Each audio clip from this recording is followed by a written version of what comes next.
Ano ang nangyari sa batang lalaki na nag-act sa inspired na true-to-life story ng animated TV series na Avatar? Ito si Noah Ringer at known siya as one of the most promising batang actor. At pagkatapos niyang i-act ang The Last Airbender sa movie, kung saan ay pinagbidahan niya si Aang galing sa Avatar cartoon show.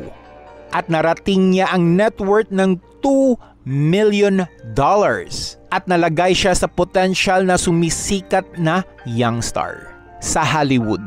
Pero papaano na nawala siya sa mga mata ng mga tao na walang salita at iniwan ang mga fans niya na worried kung saan siya papunta?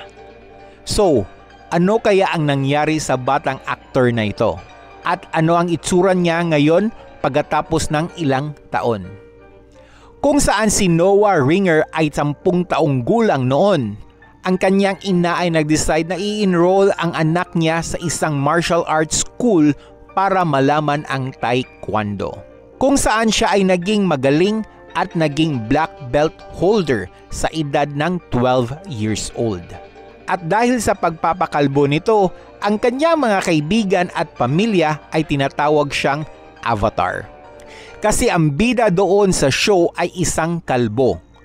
Pero isang araw, ang kanyang buhay ay magbabago ng tuluyan. Noong ang kanyang taekwondo instructor ay nakatanggap ng email na nag-i-invite sa kanyang estudyante na mag-audition para sa role ng Aang sa The Last Airbender.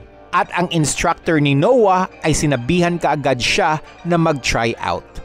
Kung saan naman gusto ito ng bata at pagkatapos niyang isend ang audition tape ni Noah, ay na-offeran siya para gumanap na si Aang. At gano'n na lang, sa edad ng 14 years old, si Noah ay naging lead star ng pinakaunang live-action Avatar movie at pagkatapos nito, si Noah ay parang papunta sa pagiging sikat sa Hollywood, pero sa isang araw, ito ay hindi nag-turn out ng maganda para sa kanya. Kasi pagkatapos nitong mag-aired sa Avatar movie, madaming mga fans ng animated series ay hindi nagustuhan ang movie na ito. At na-blame ang director at ang mga cast para sa paggawa ng maling mga bagay. At ang mga tao ay nagalit mainly kay Noah kasi sinira niya ang movie at ganun na lang. Pagkatapos niyang mag-act sa 2 movies, si Noah ay nawala. Mula sa mga mata ng mga tao at kahit isang salita ay wala. Dulot nito noon, ang mga tao ay nagsimula mag-usap-usap na siya ay nawala dahil nag-suffer siya ng depresyon. Dahil sa mga harsh comments ng mga fans. Ngunit ang lumalabas ay hindi ito totoo. Kasi noong nag-interview online at tinanong siya if meron ba siyang masamang experience galing sa mga tao na nagsasabi na sinira niya ang The Last Airbender, ang sagot niya, hindi ito totoo.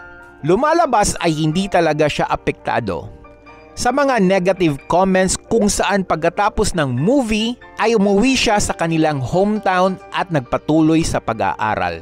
Ngayon, bagamat walang anumang kumakalat na balita tungkol kay Noah, sa pamamagitan ng ilang lumang post at mga video, makikita natin siya ay isa sa host ng isang channel sa YouTube tungkol sa sining at nagbabahagi ng kanyang pagmamahal sa martial arts kasama ang mga bata.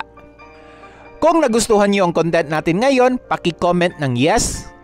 At hanggang sa muli, and stay cool!